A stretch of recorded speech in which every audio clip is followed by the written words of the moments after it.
L'enquête sur la disparition de Delphine Jubilard n'a pas permis d'élucider le mystère, plus d'1 an et demi après les faits. Certes, des indices ont été mis en évidence, les lunettes cassées de l'infirmière du Tarn ou encore une voiture étrangement déplacée, mais aucun corps n'a été trouvé. Le comportement du mari de la disparue, Cédric Jubilard, est dans la ligne de mire de la justice, ne correspondant pas à celui d'un veuf éploré. Il faut dire que le couple était en instance de divorce et l'entourage de l'infirmière du Tarn n'est pas très élogieux envers lui. S'il dément toute implication, il a été mis en détention pour homicide par conjoint en juin 2021. Rares sont celles et ceux qui ne l'accablent pas, parmi eux se trouve la fameuse Séverine.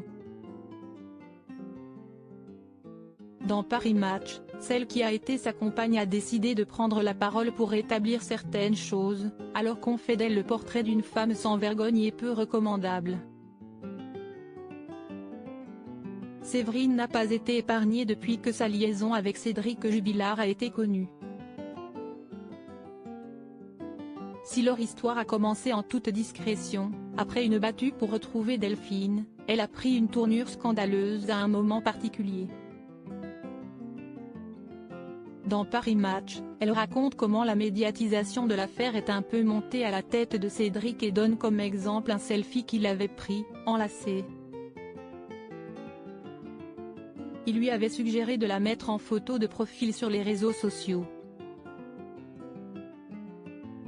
Forte tête elle aussi, elle lui a alors proposé de le faire sur sa page Facebook, si tu as les couilles.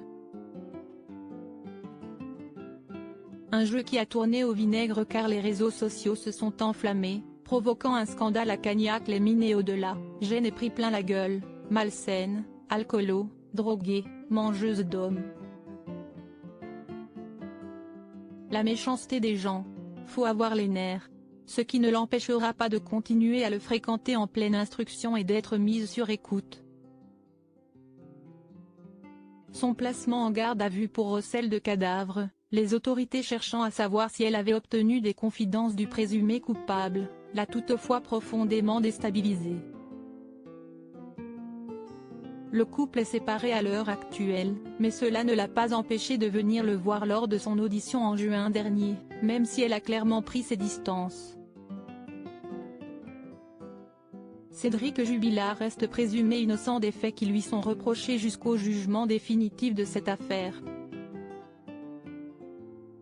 L'article est à retrouver dans son intégralité dans le numéro du 1er septembre 2022 de Paris Match.